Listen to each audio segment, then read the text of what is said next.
Doctor ইউনূসকে এর জবাব দিতে হবে। আর ইউনূস সাহেব মুস্কি মুস্কি হাসেন, তাহলে জিএম কাদের যদি তার অফিসে থাকে সে কিভাবে হাসতে হাসতে বেরিয়ে যায়, এর জবাবে ইউনূসের দিতে হবে। আজকে বিপি নুরুল হক নূর দীর্ঘদিন আমাদের একসাথে এই ফ্যাসিস্ট হাসিনাকে উৎখাতের জন্য রাজপথে আন্দোলন করে আসছি, কিন্তু তার মতো এইরকম একটা উদীয়মান নেতা আজকে রোমের আমরা সে সাথে যেতে চাই না। আমরা আজকে তাকে তার এই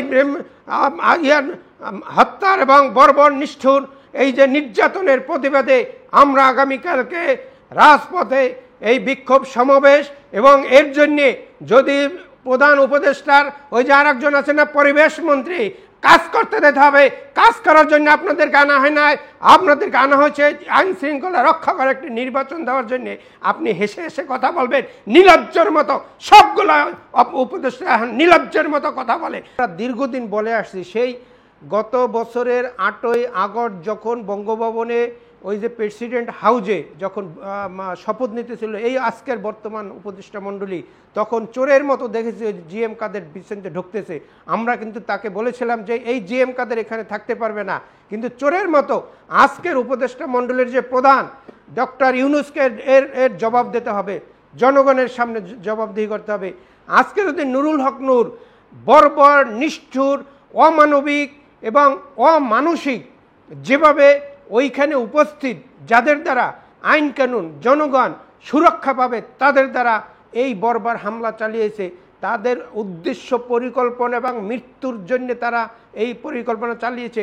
এখানে আমি এটা আপনার সাথে সংগতি রেখে আমি বলতে চাই, এইখানে জিএম কাদেরের সম্পূর্ণ হাত আছে, রাষ্ট্রের পুলিশের হাত আছে এবং ভারতের আধিপত্য রয়ের এখানে হাত আছে। না হয় নুরুল হক নূর তারা চলে আসছে, আপনাদের মিডিয়ার মাধ্যমে দেখেছি সে বিক্ষোভ মিছিল করে যথাযথ তার অফিসের সামনে তার একটা সাংবাদিক সম্মেলন করার জন্যে একবারে শান্তভাবে সেখানে দাঁড়িয়েছিল।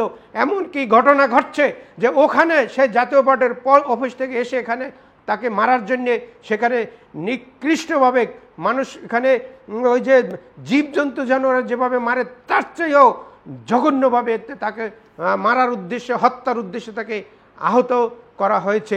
তো এইখানে যদি এইটা করতে হয়, আমাদের দেশের পুলিশ বাহিনী একখানা, অন্যান্য বাহিনী যারা স্বাধীনতা এবং বাংলাদেশের সার্বভৌমত্ব রক্ষা করবে তারাও দেখতেছে আজকে একখানা হয়ে একদিকে তাকালে আর একদিকে কী হয় জানে না। যদি তাদের স্বাভাবিক নৈতিকতা থাকতো তাইলে তারা আজকে পদত্যাগ করত। যদি এই রাষ্ট্র সবসময়ের জন্যে কাউকে ক্ষমা করবে না, যদি ষড়যন্ত্রের জন্য বিয়ে করে, আজকে স্বরাষ্ট্র উপদেষ্টার উচিত ছিল রাষ্ট্রের প্রতি তার দায়িত্ব থাকে, সেনাবাহিনীতে এসে তার উচিত ছিল দ্রুত পদত্যাগ করে এর একটা বিচার বিভাগীয় তদন্ত এখনো করা হলো না কেন? আজকে বিচার বিভাগ তদন্ত না করলে আমি মনে করি রাষ্ট্রের সহায়তায় আজকে নুরুল হক নূর এই যে নির্যাতনের নিষ্ঠুর, পৃথিবীর ইতিহাসে নিষ্ঠুরতম নির্যাতনের শিকার, আজকে হাসপাতালে কাতরাচ্ছে, তার কর্মীরা হাসপাতালে কাতরাচ্ছে।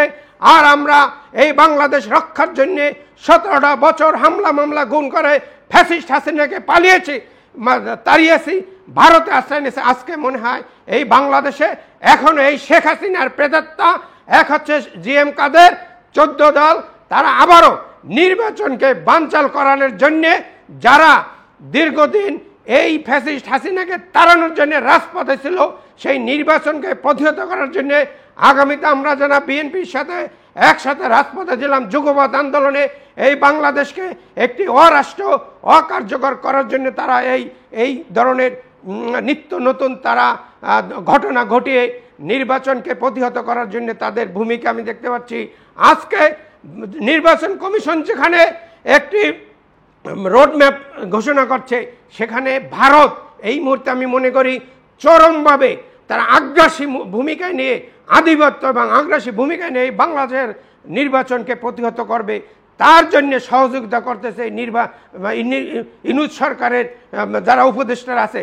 আজকে কেন আমাদের এই এখনো এই হতাশার জীবন? আজকে বাংলাদেশের মানুষ 28% পর্যন্ত গরিবের, 55% মানুষ আজকে খাবার কিনতে যায়, খাবারের টাকা পায় না।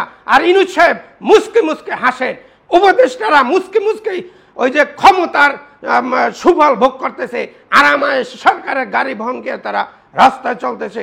আমি এদের নিন্দা জানাই, এদের প্রতিবাদ জানাই। এরা দ্রুত সবগুলো পদত্যাগ করে। ইনুস যদি এই মুহূর্তে বাংলাদেশের ভালো চায়, উনি তাহলে এদেরকে